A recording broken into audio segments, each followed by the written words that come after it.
Welcome, recruit! Today you have taken your first step in becoming a station commander, but don't let it get to your head. You've all been assigned learning assistants that will customize your training and get you from zero to hero. What are you waiting for? An invitation? Well, hello. So you want to learn to be a station commander? Jolly good.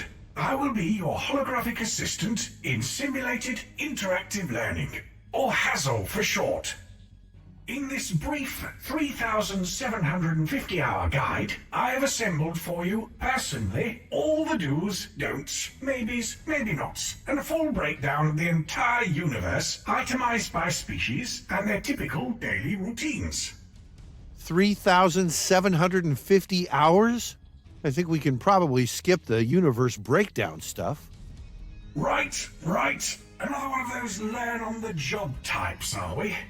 Well then, better get you started in the simulation environment.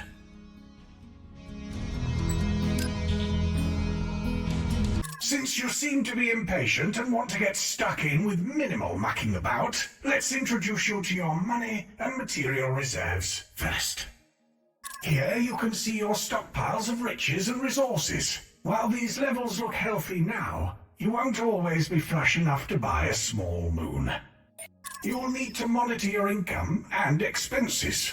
If you're unable to make your maintenance payments, you'll be saying hello to the Imperial Repossession response.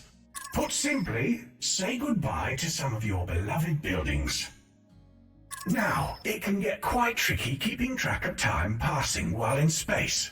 So the good people at Intergalactic Timepieces have supplied an incredibly complicated piece of technology that counts the days for you, in case you feel like that particular task was beyond your basic abilities. As well as tracking time, you can also see how many buildings you have constructed, the amount of people currently residing in your station, and a score to show you just how badly you are performing. Since we have now covered the basics, I bet you're itching to use that trigger finger of yours. Well, let's cover the 3 base actions you will use as a station commander then. Building, repairing, and deconstructing. Right, time to get your hands dirty. Here is a power plant that I prepared for you earlier. Unfortunately, the maintenance engineer for this particular building has decided to go on a rather long spacewalk and hasn't even left us a note. As a result, we will need to repair it ourselves.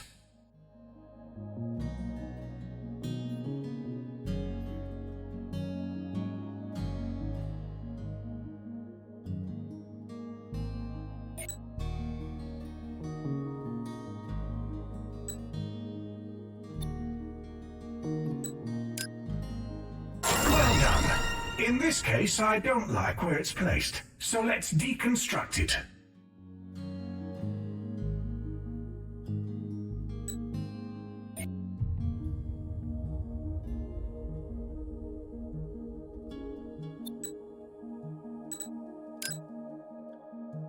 Amazing! It's almost like you've been shown exactly what to do before. Now let's try building a new power plant elsewhere.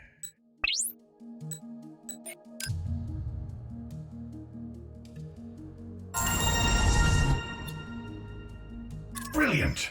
When building up your station, you can see each building's supply radius. This holographic overlay or supply grid can also be switched on and off in the following location. Go ahead and try it for yourself.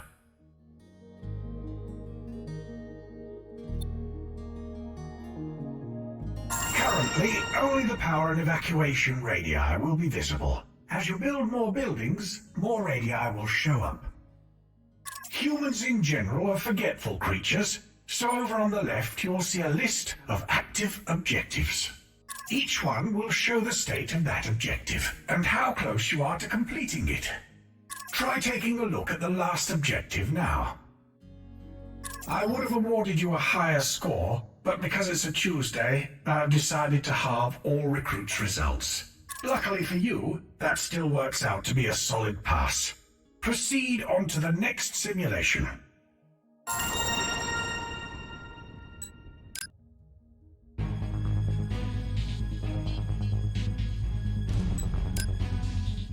job, recruit! Now for the harder side of your training!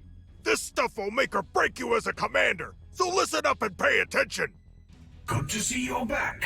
The second half of your training will be based around the functional aspects of commanding your station. If you grab your training handbook and turn to page 3094, marked Introduction to Station Operation, we can get started. Why are we still given physical handbooks? Surely we have an easier to carry alternative.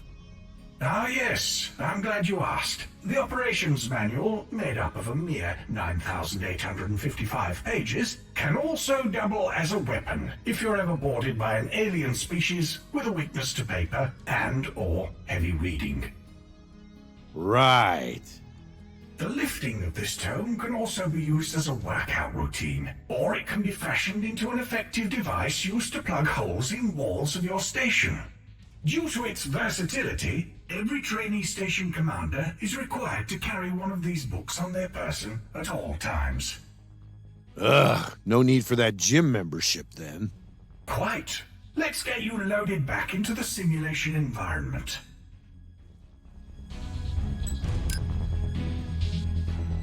Welcome to Station Hazel-2. I have built this basic station to assist you with the understanding of some of the slightly more complex tasks. The operation of each building can be monitored individually from its own interface. You will be able to view all services that are in range, as well as any that are required. Building integrity can also be monitored here as well, and any other important information that you may have missed because you weren't paying attention will be displayed on the right. Due to completely unforeseen circumstances that you were most likely warned about, you might need an extra boost of money or materials.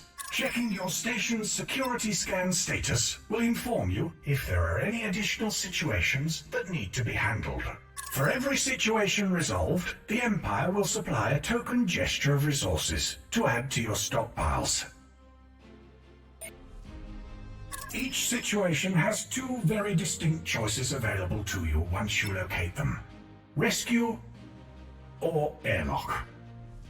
While the recommended action is always the humane one, you might be tempted to eject those annoying lost relatives into the depths of space for the slightly higher financial gain. Keep in mind that giant deep space alien creatures could be lured to your station by the liberal use of the airlock. Why don't you try and complete a security scan objective?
I see.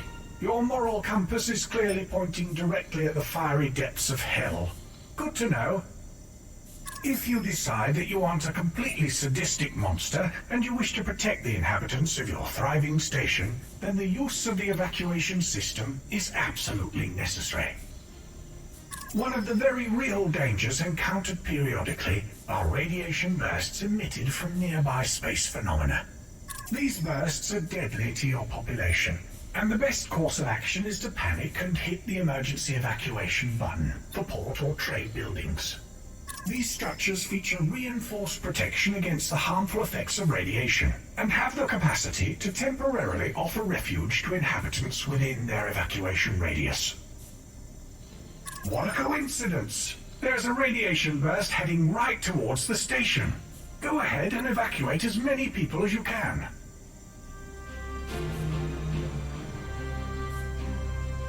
Splendid job! Let's hope the population is evacuated in time.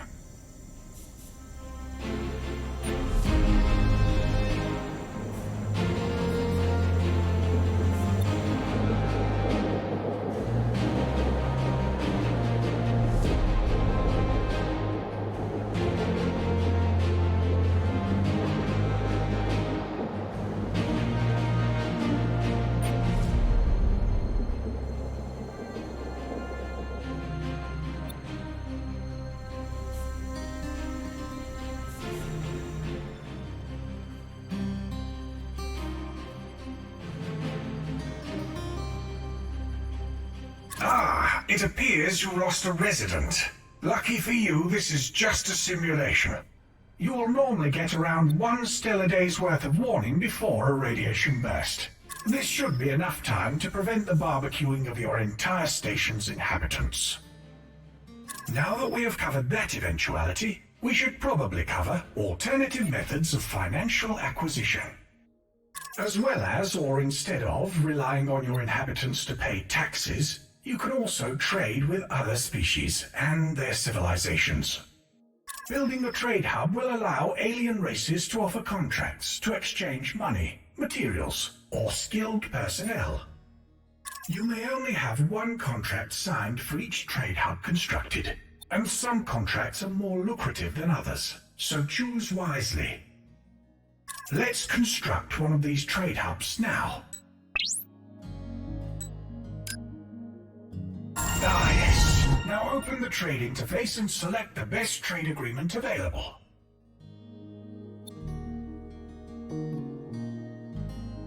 That looks like that's about it. Congratulations, recruit. We had our doubts, but you seem to have defied the odds and completed the training. I believe at your current progression rate, in a mere 29.35 years, you have a 15% chance of becoming mildly useful.